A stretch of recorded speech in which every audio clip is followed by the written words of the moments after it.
Padre, te damos gracias por este día, por la oportunidad, mi Dios, que nos brindas de poder, Señor, congregarnos en tu nombre, Padre.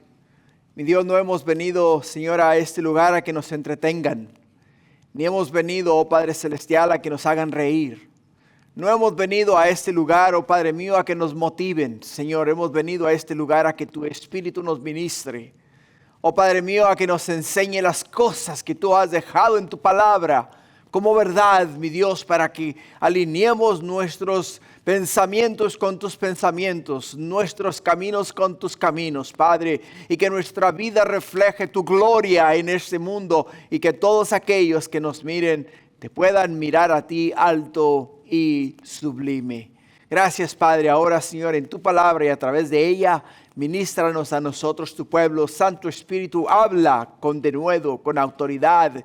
Y llega, oh mi Dios, hasta lo más profundo de nuestros corazones. Redargúyenos, Padre mío. Corrígenos, Padre mío. Enséñanos para que seamos meramente, oh mi Dios, preparados para toda buena obra, Señor. Y seamos, Padre mío, instruidos en la verdad. Gracias, Padre. Te amamos y te bendecimos en el nombre de Jesús. Oramos y todos decimos amén y amén. Gloria a Dios, gloria a Dios.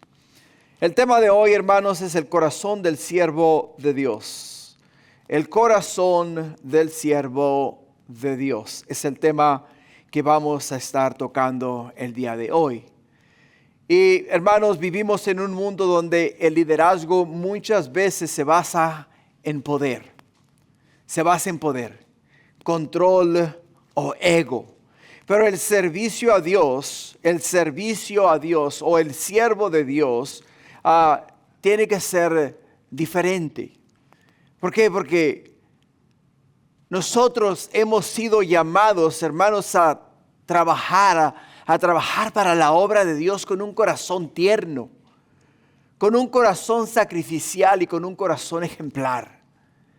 De la misma manera que lo hizo nuestro Salvador, siguiendo el ejemplo y las enseñanzas de Cristo Jesús, mirando en la palabra de Dios las cosas que Él hizo y de la manera que Él ministró, y nosotros imitemos cada una de esas enseñanzas que miramos en las Sagradas Escrituras. Quiero comenzar contándoles una historia real. Hace algunos años, en una zona rural de África, un misionero cristiano servía en una aldea muy pobre. No tenía templo, salario ni muchos recursos, solo una Biblia, su fe y un corazón dispuesto para servir. Un día vio a un niño pequeño enfermo, abandonado bajo un árbol. Lo recogió en brazos, lo llevó a su choza, preparó sopa con lo poco que tenía y lo cuidó día tras día. Lo alimentó, lo curó y le habló de Jesús todos los días. Una semana después el niño sonrió y le dijo: ahora sé cómo es Dios. Se parece a usted. El misionero respondió con lágrimas y dijo: no, hijo, Dios se parece a Jesús. Yo solo intento parecerme un poquito a Jesús. Y esta es la imagen que Pablo nos va a enseñar este día en Primera de Tesalonicenses. Nos va a hablar acerca de un siervo que ama con ternura, vive con integridad y guía con el corazón de un padre. Y ese es el corazón que Dios busca en sus siervos. Ese es el corazón que Dios busca en aquellos que se han dado a Cristo Jesús por completo. Y que han dicho: heme aquí, Señor, heme aquí a tu disposición. Padre, guía mis pasos, ordena, oh Señor, mis ideas. Ayúdame, oh Padre mío, a vivir diariamente conforme a lo establecido en tus mandamientos, en tus estatutos, en tus decretos. Ayúdame a hacer propias todas tus promesas y ayúdame, oh Padre mío, a poner en práctica todos tus principios. Todos tus principios. Y esto es lo que nos lleva al tema de hoy. El corazón del siervo de Dios. ¿Por qué? Porque el corazón del siervo de Dios generalmente se refiere a las cualidades interiores y actitudes de alguien que sirve a Dios de manera ferviente y dedicada. Implica un corazón lleno de compasión, humildad, obediencia y amor por Dios y por las personas. Por las personas. Este término se usa frecuentemente para describir a aquellos que viven una fe profunda, una fe sincera, una fe de una forma comprometidos a la gloria, o sea, al servicio de Dios, a la obra de Dios. Y sirven continuamente a Dios, poniendo diariamente sus ojos en aquel, el cual es digno de toda alabanza y de toda adoración. Lo que nos lleva al primer punto que vamos a mirar en nuestro estudio. El primer punto que vamos a mirar en nuestro estudio es el siervo de Dios demuestra ternura como una madre. El siervo de Dios demuestra ternura como una madre. Y lo vamos a mirar de los versículos 7 al 8. Y el apóstol Pablo, hablando a través de su carta a los tesalonicenses, les dice en el versículo 7, antes fuimos tiernos entre vosotros como la nodriza, que cuida con ternura a sus propios hijos. Tan grande es nuestro afecto por vosotros que hubiéramos querido entregaros no solo el evangelio de Dios, sino también nuestras propias vidas, porque habéis llegado a sernos muy queridos.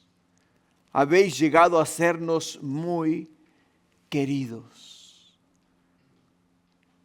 El apóstol Pablo habla a la iglesia de Tesalonicenses y les dice a ellos, cuando nosotros abrimos la palabra de Dios, y les mostramos a ustedes la verdad. Y ustedes percibieron cada una de esas enseñanzas y las hicieron propias para ustedes, para sus personas. Y prontamente captaron el mensaje y prontamente dieron sus vidas a Jesús. Enseguida nosotros notamos que en ustedes había una sinceridad, o sea, una entrega genuina al servicio de Dios. Lo que nos movió a nosotros, ¿a qué? Nos movió a nosotros a ser tiernos con ustedes. Y nos da una ilustración maravillosa. ¿Por qué? Porque nos dice en el versículo 7 que antes fuimos tiernos entre vosotros como la nodriza que cuida con ternura a sus propios hijos. Nodriza era aquella mujer que era contratada por una familia rica para que amamantase a los hijos de aquella familia. Su trabajo de ella era nutrir con la leche que ella producía, nutrir a los hijos de aquella persona o aquella familia que le contrataba. Y ella venía diariamente y amamantaba a los niños de aquella familia y después se iba a su casa.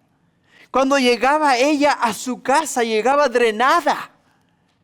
No llevaba absolutamente nada en sus pechos, porque todo lo que ella tenía para dar, se lo había dado a los hijos de otra familia. Y cuando aquella nodriza, aquella mujer agarraba a su propio hijo, lo agarraba y lo ponía en sus brazos y lo miraba con aquella ternura y decía, hijo, lo que te pertenecía a ti, la leche que te debería de haber dado a ti, la di a otros para nutrir a otros, para alimentar a otros. Y el apóstol Pablo nos dice a nosotros que lo que Dios le dio a él, la palabra, el evangelio, las buenas nuevas de salvación que Dios le dio para él, para nutrirlo a él. Él lo agarró y lo dio y lo compartió con los tesalonicenses. Lo compartió con ellos. Y de esa manera los alimentó. No solamente los alimentó, sino que los bendijo de una manera gloriosa y maravillosa. Hermanos, en el contexto que estamos viendo, cuando Pablo dice que fue tierno entre vosotros, no nos habla simplemente de ser educados, sino de adoptar una actitud profunda, compasiva y humilde, como una madre lactante que protege, nutre y se entrega completamente a sus hijos. En otras palabras, el siervo de Dios no solo ministra desde la cabeza, sino que ministra directamente del corazón. Del corazón. Qué gran ejemplo para nosotros. Porque muchas de las veces, hermanos, nosotros tendemos a ministrar solamente externamente. O sea, nunca, en ocasiones nos damos cuenta que de la abundancia del corazón habla la boca y nuestro servicio es externo. Cuando nuestro servicio tiene que comenzar del corazón y del corazón tiene que fluir hacia afuera para que cuando las personas lo reciban puedan entender que lo hacemos y lo damos con todo lo que tenemos, con todo lo que tenemos. El día de ayer, hermanos, teníamos la tarea de limpiar la iglesia. Esa es la tarea que teníamos el día de ayer. Y nadie vino. La hermana Lourdes, la hermana Elcita y yo y la hermana Amelia fuimos los únicos del ministerio hispano que vinimos a limpiar la iglesia. Y andaba yo limpiando ventanas y yo, ¿y dónde están? Y al final dije, bueno, Señor, ¿lo estoy haciendo para ellos o para mí? Me redargüyó el Señor. ¿Por qué? Porque lo estaba haciendo externamente. O sea, mis acciones no nacían del corazón. No nacieron del corazón. Lo estaba haciendo porque lo tenía que hacer porque estaba aquí en la iglesia. Pero lo estaba haciendo molesto. Se los comparto. Yo les dije a ustedes, yo no voy a ser hipócrita con ustedes. En ningún momento. Les voy a decir las cosas como son. Y entonces, eso es lo que yo sentí el día de ayer. Pero después de un momento que dije, Señor, ¿qué está pasando en mi corazón? Este sentimiento no viene de ti. Andábamos el hermano Ron, el esposo de Regina, y yo limpiando ventanas. Y de ahí en adelante, después de que le confesé eso al Señor como pecado, toda mi actitud cambió. Y limpiamos las ventanas más rápido de lo que te imaginas. Parece que como que nos aceleramos. Y le echamos ganas y terminamos, ¿no? Pero igual podemos entender lo que el apóstol Pablo nos dice a nosotros cuando yo vine y serví a ustedes, yo lo di todo por ustedes. Absolutamente todo. Una ternura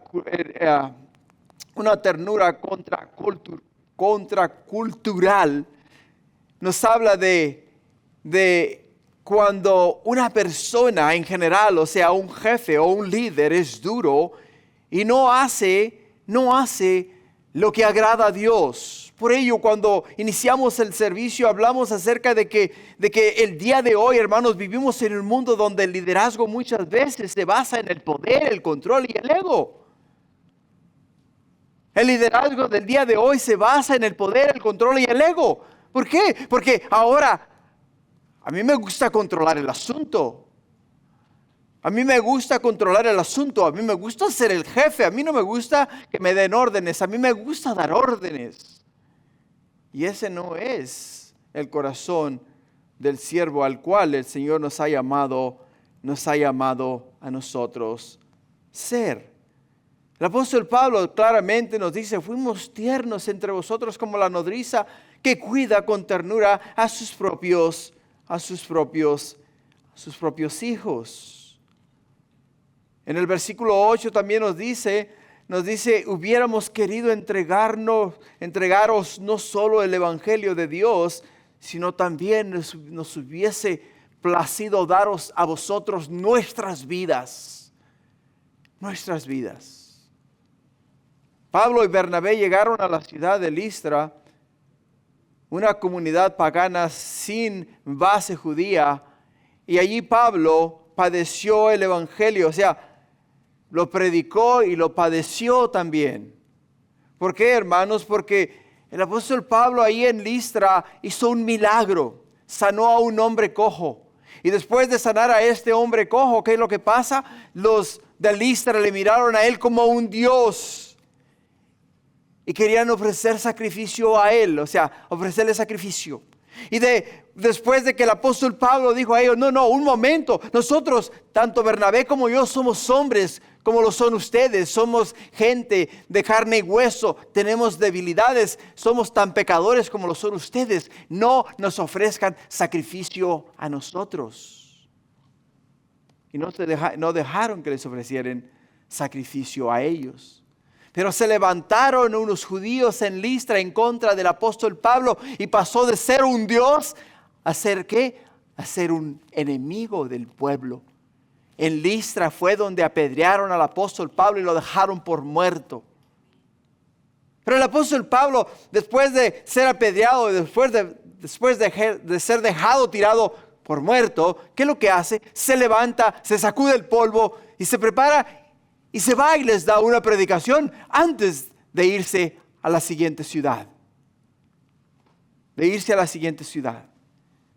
Y el apóstol Pablo nos está diciendo aquí en esta porción de la Escritura, específicamente en el versículo 8, que si él hubiese tenido que vivir la misma experiencia que vivió en Listra, lo hubiera hecho de todo corazón.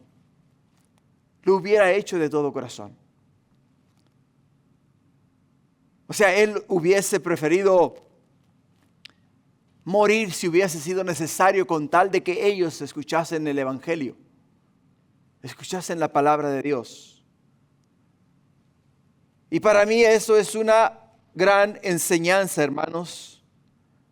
Una gran enseñanza. ¿Por qué?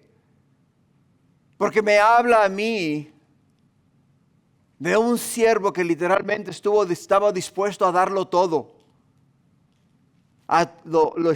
Estaba dispuesto a darlo todo para agradar a Dios.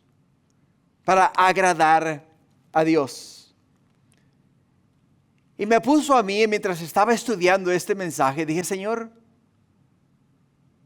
¿cómo actuaría yo en los zapatos del apóstol Pablo? ¿Cuál hubiese sido mi actitud? O sea, ¿cuál hubiese sido mi respuesta? Estoy en Listra, estoy predicando el evangelio, las personas me están escuchando, hay convertidos, hay personas que están recibiendo a Cristo, veo la obra de Dios florecer, pero de repente se levantan unos en contra mía, me acusan de ser un falso maestro, y ahora hacen un gran alboroto dentro de la ciudad, me toman prisionero, me apedrean hasta casi dejarme muerto. ¿Qué hubiera hecho yo? ¿Cuál hubiese sido mi actitud cuando me levanté? ¿Qué hubiera dicho? ¿Patitas para cuando son? Más vale que digan aquí corrió y no aquí quedó. Creo que esa hubiese sido nuestra reacción. Eso hubiese sido mi reacción. Y no estoy lejos de equivocarme que quizá hubiese sido la reacción de muchos de ustedes. ¿Por qué, hermanos? Por el hecho de que muchas veces nosotros mismos no entendemos el concepto de que nuestra morada no está aquí en la tierra. De que no somos de este mundo. Muchas veces no entendemos el hecho de que vamos de pasada. De que no importa cuánto tratemos de hacer en esta tierra, no importa cuánto acumulemos en este mundo, nada de lo que acumulemos nos vamos a poder llevar con nosotros. Absolutamente nada, nada nos vamos a poder llevar con nosotros. Y por ello no nos debemos de enfrascar, o sea, de ocuparnos con cosas que no son del reino de Dios. Y el apóstol Pablo lo entendió. Y el apóstol Pablo entendió que cuando él dio el mensaje en Tesalónica, cuando él trajo el mensaje a los tesalonicenses, cuando llegó a la sinagoga donde él predicó el evangelio, y inmediatamente se levantaron algunos judíos en contra de él, tuvo que apartarse. Y cuando se apartó de ellos por 3 sábados, o sea, 3 semanas, en 3 semanas la iglesia de Tesalonicenses se formó y fue una de las iglesias más prósperas, más fuertes, que hasta el día de hoy está en pie en esa área. ¿Por qué razón, iglesia? Porque muchas de las veces el verdadero cristiano no se conoce en los tiempos de prosperidad. El verdadero cristiano se conoce en los tiempos de prueba. En los tiempos de prueba. Porque cuando tú tienes que dar la cara por tu fe, es cuando realmente se sabe si crees en Jesús o no crees en Jesús. Y el apóstol Pablo dijo, si yo hubiese tenido que vivir la misma experiencia que viví en Listra, aquí en Tesalónica, lo hubiera hecho. Lo hubiera hecho. Si hubiese tenido que morir con tal de que ustedes escuchasen el evangelio, lo hubiera hecho. Hubiera muerto aquí en este lugar para que ustedes escuchasen el evangelio.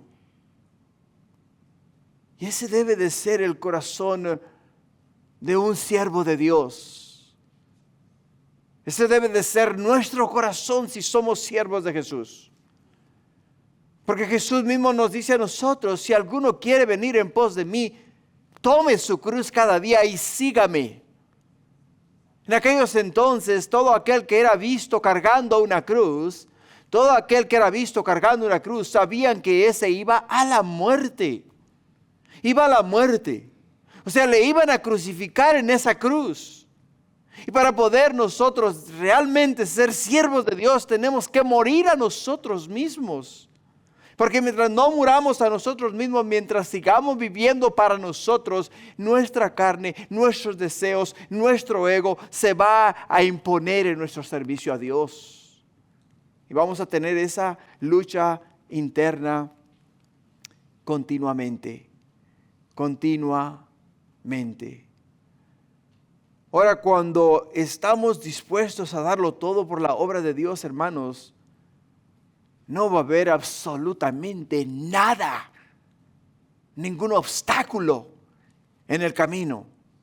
No importa qué te digan, no importa cómo te traten, no importa lo que te llamen, no importa los golpes que te den, no importa las puñaladas que te den en la espalda, nada de eso te afecta. ¿Por qué? Porque no tienes los ojos puestos en el mundo o en las personas, los tienes puestos en Jesús. Y sabes que vas hacia Jesús. Sabes que vas hacia Jesús. El apóstol Pablo compartió el evangelio, su tiempo, su energía, efecto y todo lo hizo por amor a Jesús. Por amor a Jesús. Esta entrega, hermanos, no era estratégica, sino profundamente emocional y espiritual. ¿Por qué? Porque él sabía quién él era. Él sabía quién él era. El apóstol Pablo dice, yo soy el pecador, más pecador de pecadores, soy el peor de los pecadores. Perseguí la iglesia. No solamente perseguí la iglesia, sino que torturé a los cristianos. Y los hice blasfemar el nombre de Jesús. Y yo sé quién soy yo. Y yo sé lo que Dios ha hecho por mí y el perdón que me ha otorgado. No lo merezco, pero me lo ha dado. Y ahí donde nosotros muchas veces no entendemos quiénes somos nosotros. Creemos ser personas buenas, pero la misma Escritura nos dice no hay bueno sino solamente uno, y ese bueno es Dios. Es Dios. Solamente Él es bueno. Juan capítulo 15, versículo 12, nos dice lo siguiente. Dice, este es mi mandamiento, que os améis unos a otros como yo os he amado. Nadie tiene mayor amor que este, que uno ponga su vida por sus amigos. Vosotros sois mis amigos, si hacéis lo que yo os mando. Ya no os llamaré siervos, porque el siervo no sabe lo que hace su Señor, pero os he llamado amigos, porque todas las cosas que oí de mi Padre os las he dado a conocer. Todas las cosas que oí de mi Padre, dice Jesús, os las he dado a conocer. Les he hablado acerca del reino de Dios, acerca de la gloria divina. Ahora, hermanos, tan grande es nuestro afecto por vosotros, dice el apóstol Pablo, que hubiésemos querido entregaros no solo el evangelio de Dios, sino también nuestras propias vidas, porque habéis llegado a sernos muy, pero muy amados. ¿Y qué miramos ahí? Miramos el ejemplo de Jesús en la vida del apóstol Pablo. Porque Jesús, iglesia, murió por amor a nosotros. El apóstol Pablo dice, si yo tengo que morir, lo hago por amor a vosotros. Lo hago por amor a vosotros. Lo hago porque os amo. Lo hago porque ese es el corazón que Dios me ha dado para con ustedes. El siervo de Dios que demuestra ternura como una madre no busca impresionar, sino involucrarse emocional y espiritualmente con los que sirven. Esta es la diferencia entre un instructor y un padre espiritual. Uno informa, el otro transforma con amor. La ternura es parte del carácter de Dios mismo, ¿no? Isaías capítulo 66, versículo 13 dice, como aquel a quien consuela su madre, así os consolaré yo. Nos dice la palabra de Dios, hablando de Dios. Dios consuela con ternura, no solo nos disciplina, también nos abraza. Nos abraza. Y es ahí, hermanos, donde viene la enseñanza. ¿Por qué? Porque muchas veces nosotros llevamos a cuesta, o sea, cargando en nuestras espaldas, la cultura en la cual crecimos. ¿Por qué? Porque en aquellos entonces, cuando nuestros padres nos disciplinaban, muchas veces nos daban duro, ¿no? Pero nunca nos decían por qué nos daban duro. Y después de darnos, en ningún momento venían y nos decían, hey, te amo mucho y porque te amo te tengo que disciplinar. Te abrazaban y te hacían sentir que eras de gran valor para ellos. Sino que nos decían, si lo vuelves a hacer, te voy a repetir la dosis. ¿Verdad? Te voy a repetir la dosis si lo vuelves a hacer. Pero Dios nos muestra que no solamente nos disciplina, sino que después también nos abraza y nos conforta, nos consuela. Nos consuela. El Salmo 103, versículo 13 dice, como el Padre se compadece de los hijos, se compadece Jehová de los que le temen, o sea, de los que lo tienen a Él en alta estima. Así se compadece el Padre. ¿Por qué, hermanos? Porque el amor paternal y maternal de Dios es modelo para nosotros. Gálatas capítulo 4, versículo 19 dice: hijitos míos, por quienes vuelvo a sufrir dolores de parto, hasta que Cristo sea formado en vosotros. Si el apóstol Pablo escribe esto en el libro de Gálatas y dice a los Gálatas, les dice a ellos: hijitos míos. Hijitos, ¿por qué? Porque Él fue su padre espiritual de ellos. Dice: ahora vuelvo a sufrir dolores de parto. O sea, nuevamente os tengo que enseñar a ustedes la verdad. Nuevamente tengo que compartir con ustedes el evangelio, porque han dejado su primer amor. Han dejado la verdad. Y ahora nuevamente tengo que padecer los mismos padecimientos que padecí cuando fui y os enseñé el evangelio por primera vez. Y es ahí donde podemos entender que el corazón del apóstol Pablo.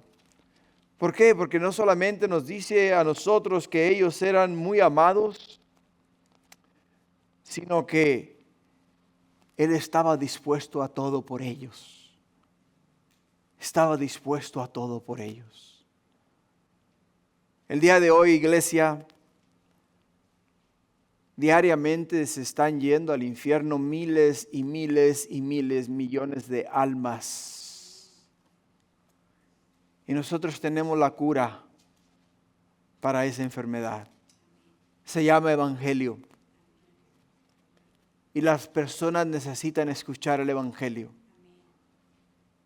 En el mensaje de la semana pasada te dije que tú no eres responsable de cambiar a nadie. Tú no eres responsable de cambiar a nadie, pero sí eres responsable de llevar las buenas nuevas de salvación a aquel que necesita escucharlas. Lo que nos lleva al segundo punto.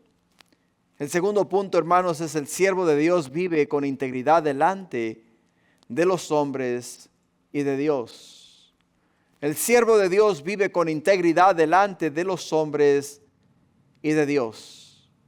En el versículo 9 dice: porque os acordáis, hermanos, de nuestro trabajo y fatiga, como trabajando de noche y de día, para no seros gravosos a ninguno de vosotros, os predicamos el evangelio de Dios. Vosotros sois testigos, Dios también, de cuán santa, justa e irreprensiblemente nos comportamos con vosotros los creyentes. El apóstol Pablo les da a ellos un gran ejemplo. Un gran ejemplo. ¿Por qué? Porque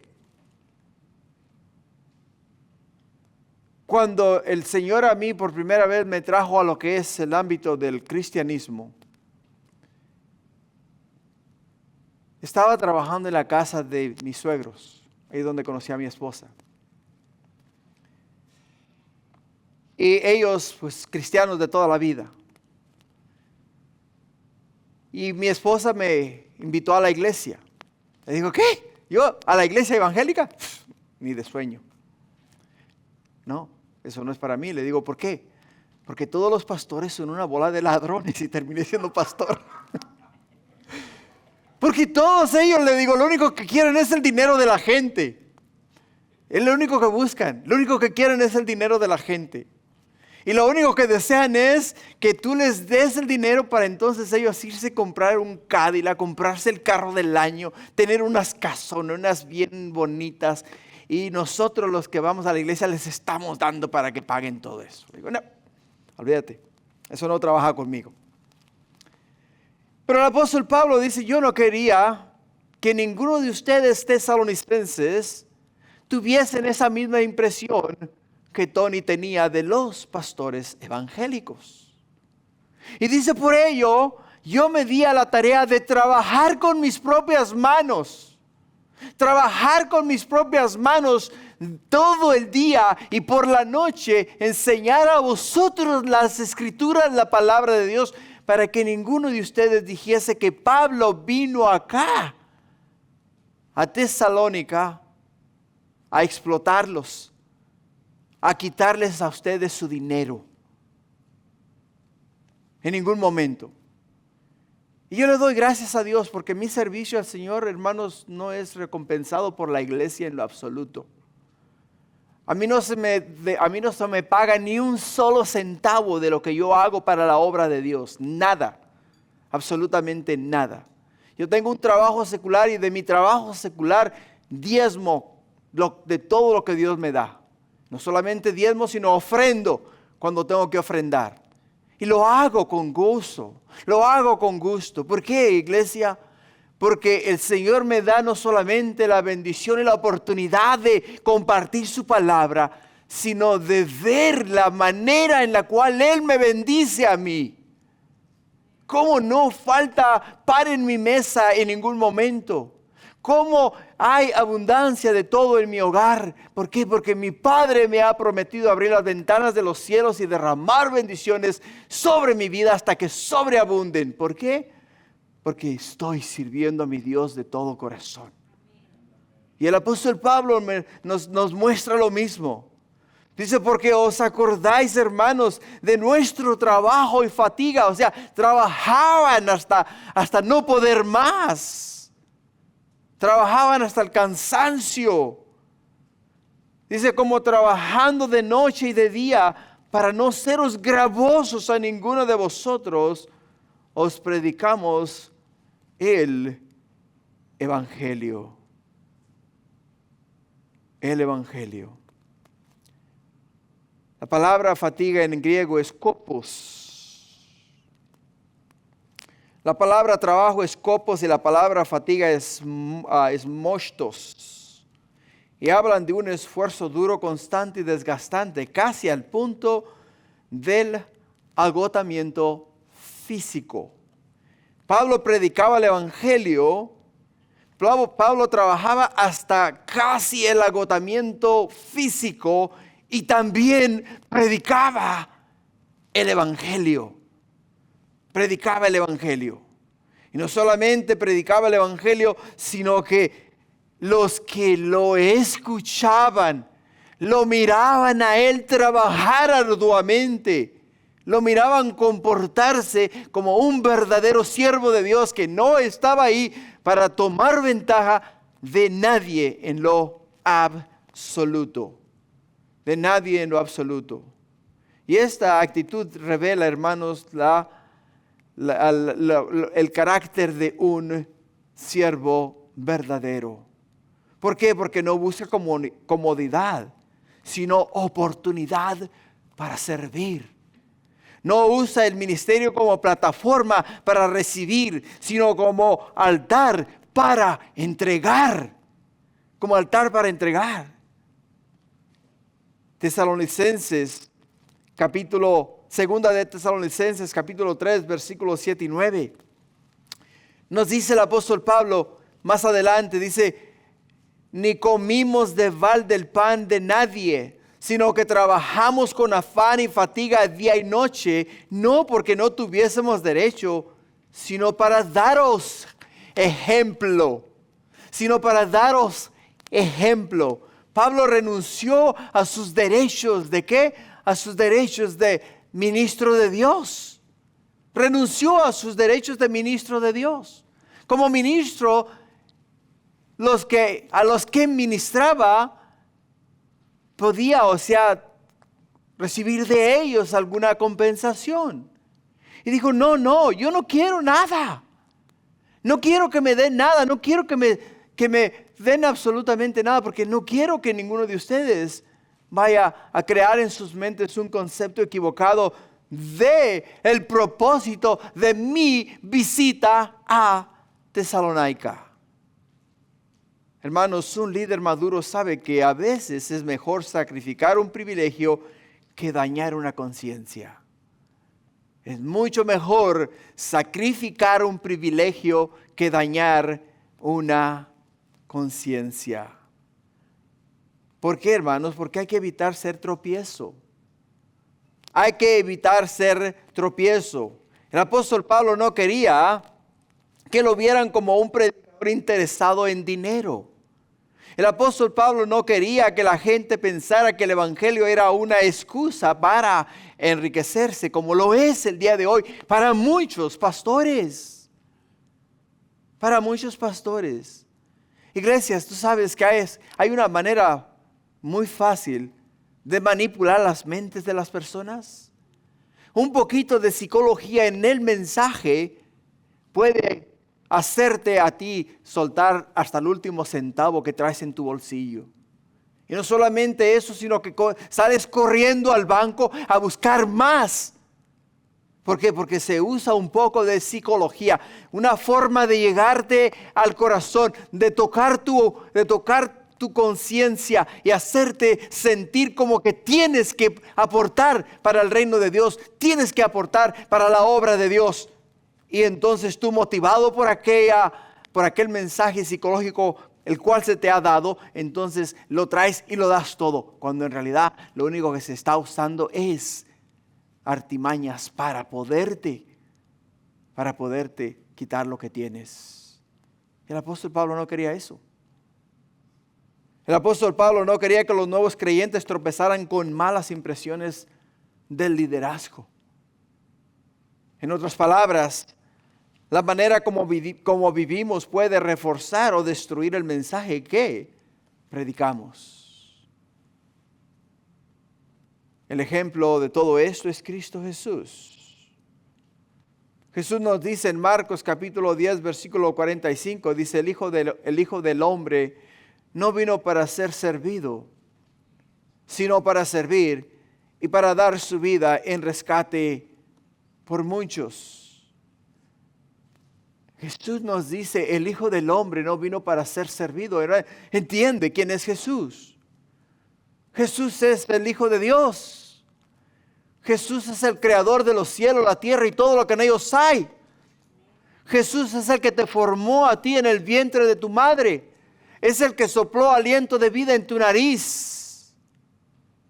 O sea, ¿no crees que Él merezca que le demos todo, que le entreguemos todo, que le sirvamos a Él con todo?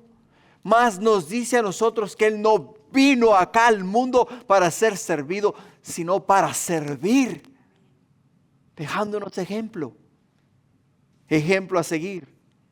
¿Por qué, hermanos? Porque el verdadero siervo sigue este mismo patrón, renuncia a sus derechos, no para convertirse en una piedra de tropiezo. No exige, sino sirve. No espera comodidad, sino fruto eterno. Fruto eterno. Y te voy a dejar acá, te voy a dar 4 preguntas. Y estas preguntas llévatelas en tu corazón y contéstaselas a Dios. Contéstaselas a Dios.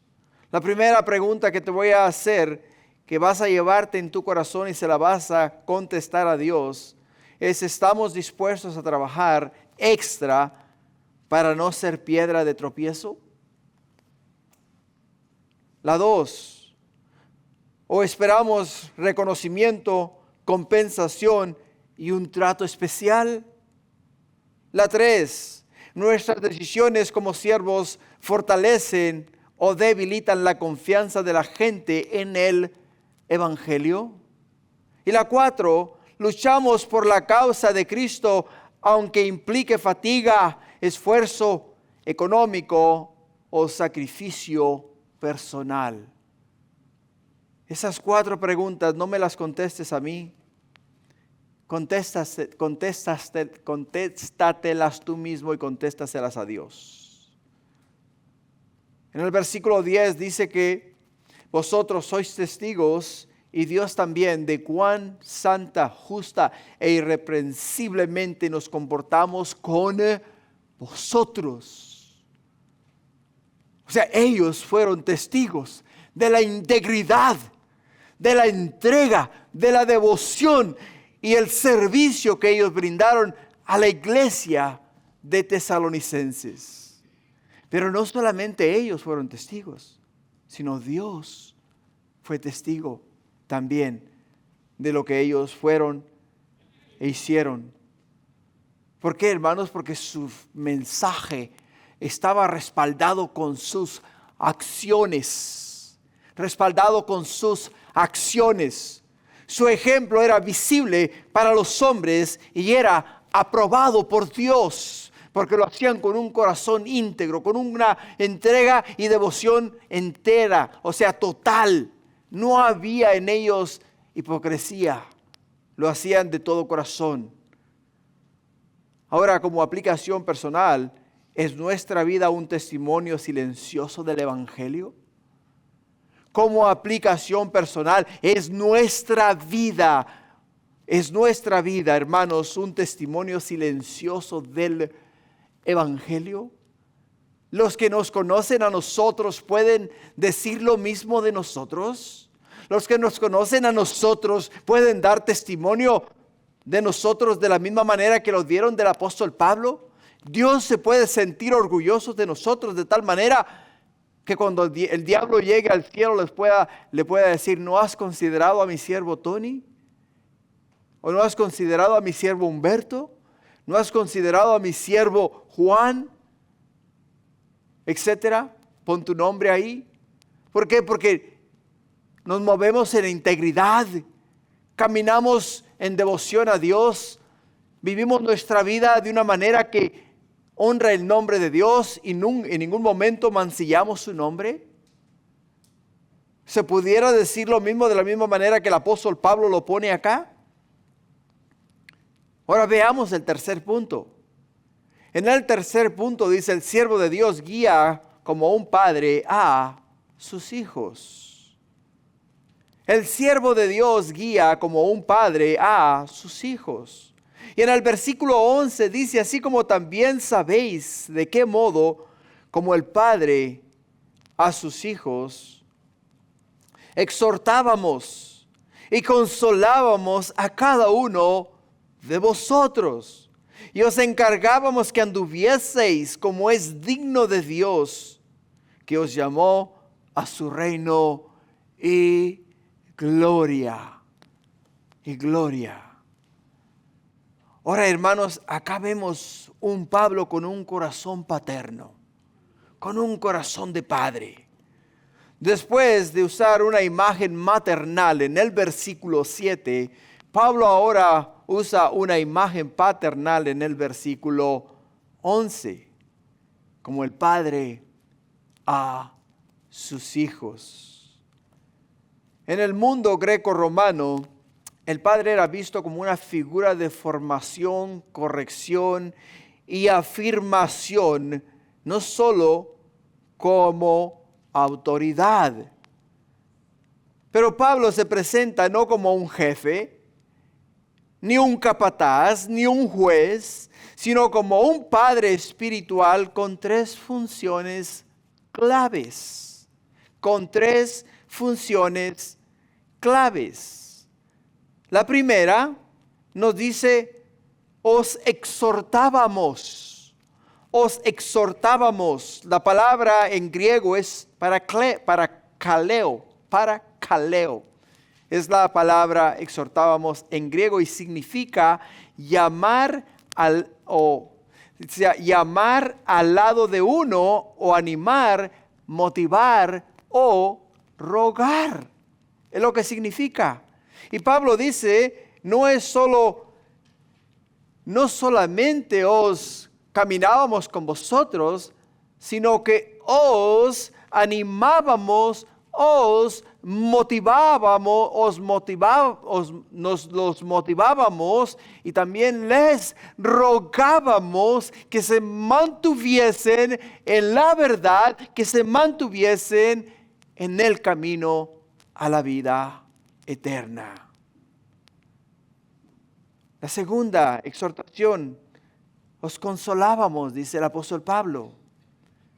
La palabra consolar en griego es paramuteomai.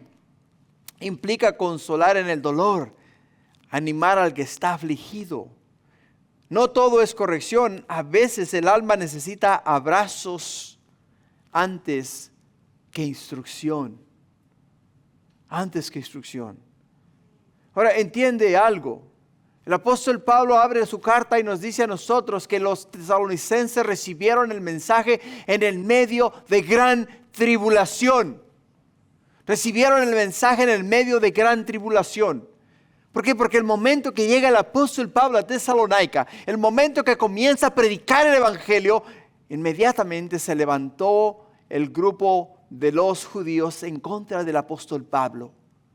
Y ahora aquellos que habían escuchado el evangelio, ahora tienen a los judíos por un lado, tienen a los greco-romanos por el otro lado y al apóstol Pablo en el medio, y ellos están en el qué vamos a hacer, de qué manera vamos a tomar el mensaje. ¿Vamos a creer a Pablo? ¿Vamos a creer a los judíos? ¿O vamos a seguir nuestras costumbres romanas y griegas? ¿Qué es lo que vamos a hacer?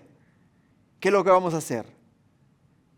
Y ahí donde podemos entender que muchos de ellos se sintieron abatidos, se sintieron desconsolados. Y dice el apóstol Pablo que es ahí donde ellos entraron y les dijeron: hey, tranquilos. Esto que ustedes están viviendo aquí esas 3 semanas, nosotros lo hemos vivido desde el día que comenzamos a predicar el evangelio. Si a todo el tiempo y en todo lugar que nosotros hemos ido, nos han a nosotros perseguido, nos han apedreado y nos han maltratado. Pero entiendan una cosa: este cuerpo fue sacado de la tierra y a la tierra tiene que regresar. Mas el espíritu que Dios puso en nosotros, a Dios va a regresar. Se los confortaban con palabras de ánimo. Les decían: no se dejen tumbar, no se dejen caer, no dejen lo que han aprendido de la verdad por las amenazas de los hombres. Porque no es al hombre a quien servimos, sino a Dios. Pero la tercera parte que ellos encomendaban a los tesalonicenses era que les encargaban que se mantuviesen en el camino. Y la palabra encargábamos en griego es marturomai. Significa solemnemente, instar con confianza. Instar con confianza. A veces, cuando vamos al médico y encuentra algo en nuestra salud, te dice el médico: bueno, puede ser el riñón, puede ser el hígado, o a lo mejor es un pulmón. O sea, no sabe qué es lo que es. O sea, no te está dando confianza en lo que él te está diciendo. Pero cuando te dice: no, mire, aquí están las radiografías, podemos ver claramente un problema en su salud. Está en la parte afectada. Este es el lugar en el cual tenemos que entrar y tenemos que operar. Esta es la parte que vamos a abrir para poder llegar, extraer y entonces poderle ayudar a sanar. Te está hablando con convicción. Te está diciendo la verdad. Te está mostrando las pruebas, las radiografías. Te está mostrando que tienes que hacerte ese examen o tienes que pasar por ese proceso. Y el apóstol Pablo les está diciendo a ellos: hey, yo les comparto a ustedes que todo lo que yo he sufrido lo vuelvo a sufrir 10 veces más por amor a Cristo. Y quiero que ustedes sepan que vale la pena sufrir por Cristo Jesús. Porque al final del día vamos a estar en la gloria con Él. Y vamos a caminar esas calles de oro. Y vamos a vivir con Él por la eternidad. Así es de que no hay por qué preocuparse. Si yo lo he sufrido, lo pueden sufrir ustedes. Y les digo, vale la pena. Iglesia, yo te insto a ti a lo mismo este día. Vale la pena seguir a Jesús. Vale la pena vivir tu vida para Cristo Jesús. ¿Por qué? Porque diariamente, cada paso que tú des hacia la eternidad, agarrado de la mano de Cristo Jesús, significa que también nosotros un día con Él caminaremos esas calles de oro. Y nos gozaremos en la gloria de nuestro Dios. Por ello les encargaban a ellos: hey, no se echen para atrás, mantengan los ojos puestos en la meta, mantengan los ojos puestos en Jesús. No se desvíen ni a diestra ni a siniestra. Miren hacia adelante, miren hacia el objetivo, miren hacia Cristo Jesús. ¿Por qué? Porque es en Cristo Jesús donde encontramos nuestra confianza. Es en Jesús donde encontramos nuestra confianza. Ahora les dice a ellos que anduviesen como es digno de Dios. ¿Por qué? Porque fue Dios quien los llamó a ellos a su reino y gloria. Un padre espiritual, hermanos, no busca que sus hijos lo imiten a Él, sino que caminen como es digno de Dios. Como es digno de Dios. El objetivo no es dependencia personal, sino madurez espiritual. El siervo de Dios guía a las personas a un llamado celestial, no a su propio ministerio. Mi trabajo, hermanos, no es hacer copias mías. Mi trabajo es llevarlos a ustedes a ser imitadores de Cristo Jesús. Enseñarles a ustedes a caminar conforme a lo establecido en la palabra de Dios, conforme a Jesús caminó en este mundo, a imitar a Jesús. El apóstol Pablo dice, imítenme a mí como yo imito a Cristo. Como yo imito a Cristo. Y es ahí donde tenemos que entender que a quien nosotros tenemos que imitar es a Cristo. ¿Por qué? Porque, hermanos, hemos sido llamados al reino de Dios. Y es Dios quien nos quiere llevar a su gloria. Es Dios quien nos quiere llevar a la eternidad, a estar con Él y a vivir con Él por la eternidad. Te voy a dar una ilustración bíblica. Moisés no solo lideró a Israel, también formó a Josué como un hijo. En Números capítulo 27 de los versículos 18 al 20 dice, y Jehová dijo a Moisés, toma a Josué y pondrás de tu dignidad sobre de él. O sea, pondrás en él, o sea, enséñale las cosas que yo te he enseñado a ti. Porque lo que tú haces con el pueblo, ahora él lo va a hacer con el pueblo. Y de igual forma nosotros, ¿qué? De igual forma tú y yo, o sea, la dignidad, lo que Dios, lo que Jesús nos ha enseñado a nosotros, tú y yo, ahora tenemos que ir a enseñárselo a otras personas. Moisés instruyó, animó, corrigió y transfirió responsabilidad. No formó un seguidor, sino un sucesor fiel. Uno que iba a tomar su lugar. Su lugar. Y la pregunta para el día de hoy, ¿a quién tú estás discipulando? ¿A quién tú estás discipulando para que tome tu lugar? Lo que tú haces. Lo que tú haces. Dirás tú, bueno, yo no estoy involucrado en nada en la iglesia, así es de que no tengo que discipular a nadie. No, un momento. De una manera u otra estás discipulando, no solamente, tienes bajo tu responsabilidad tu familia, tus hijos, aquellos con los cuales tú trabajas, aquellos que te miran a ti, que te ven diariamente. Ellos están viendo en ti quién tú eres. ¿Les estás enseñando a ser como Cristo? ¿A través del ejemplo que tú estás dando en sus vidas? Porque si no, entonces estamos, ¿qué?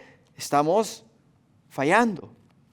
¿Por qué, hermanos? Porque el modelo perfecto es Dios como Padre de Jesús. En Lucas capítulo 6, versículo 36 dice, sed pues misericordiosos también vuestro Padre, como también vuestro Padre es misericordioso.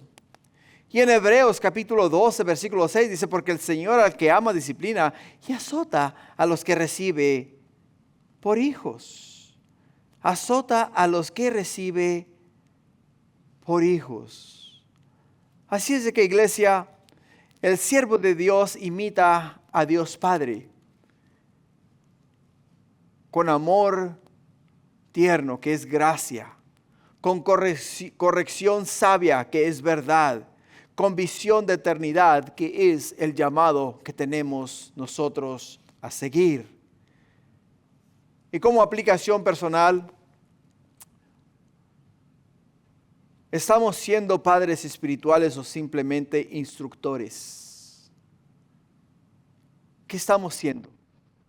¿Estamos solamente dando información o estamos transformando corazones?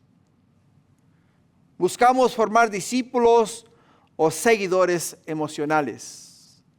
Jesús dice ir y hacer discípulos de las naciones, bautizándoles en el nombre del Padre, del Hijo y del Espíritu Santo, y enseñándoles que guarden todas las cosas que yo os he enseñado. Y eso es lo que el Señor nos ha llamado a hacer. Así es de que, para concluir, el siervo de Dios guía como un padre. El siervo de Dios guía como un padre. Anima con palabras sabias. Consuela en los momentos de lucha.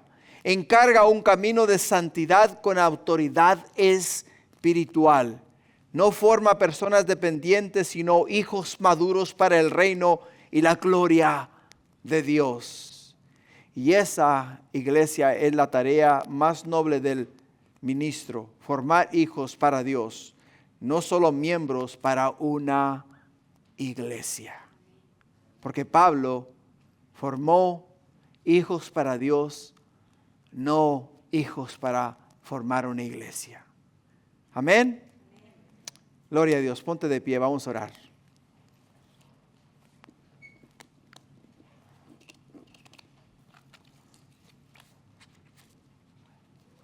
Vamos a orar. Padre,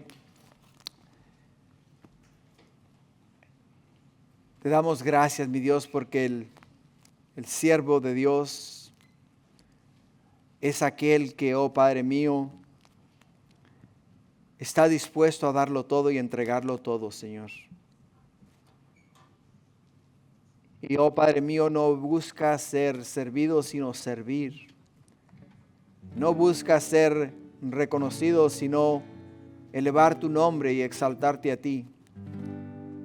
Y Padre mío, ese es el corazón que este día yo te pido que pongas en nosotros, para que de hoy en adelante no miremos, Padre mío, con los ojos de los hombres, sino con los ojos espirituales, y vivamos una vida que es, mi Dios, de tu agrado, y caminemos en santidad y verdad. Gracias, Padre, te damos por todo lo que nos has dado, la exhortación que de tu palabra ha venido, Señor. Padre mío, no es invención de hombre, no es palabra de hombre, es tu palabra, Padre. Es lo que tú este día, Señor, nos has preparado y el plato que nos has servido. Ayúdanos, oh Padre mío, no solamente a comerlo, sino a digerirlo. Y Padre mío, guardarlo en las tablas de nuestro corazón, guardarlo en lo más profundo de nuestro corazón. Ayúdanos, Padre, a vivir para ti de una manera que tú seas glorificado. Porque nos has traído, Señor, a esa comunión contigo, la cual, mi Dios, no queremos apartarnos jamás, sino queremos vivir para ti. Gracias, Padre. Ahora, Señor, te doy la honra y la gloria y encomiendo en tus manos a esta tu iglesia. Padre mío, guarda y cuida de ellos. Padre mío, guarda su entrada y su salida. Cúbrelos con tu preciosa sangre, Padre. Y oh, mi Dios, que el tentador no llegue a ellos, sino que ellos, Padre mío, sean protegidos continuamente. Y que, oh Padre mío, todo temor, toda preocupación sea removido de sus vidas. Y esa afirmación y esa seguridad de que tú, mi Dios, estás en control y que tú vas a cuidar y guardar de ellos, Padre mío, ahora invada sus corazones y les dé la seguridad de que pueden vivir confiados, porque tú estás cuidando de cada uno de ellos. Gracias, Padre. Bendícenos ahora. Bendice el resto de este día y la semana. Te lo encomiendo todo en el nombre de Jesús. Todos decimos amén.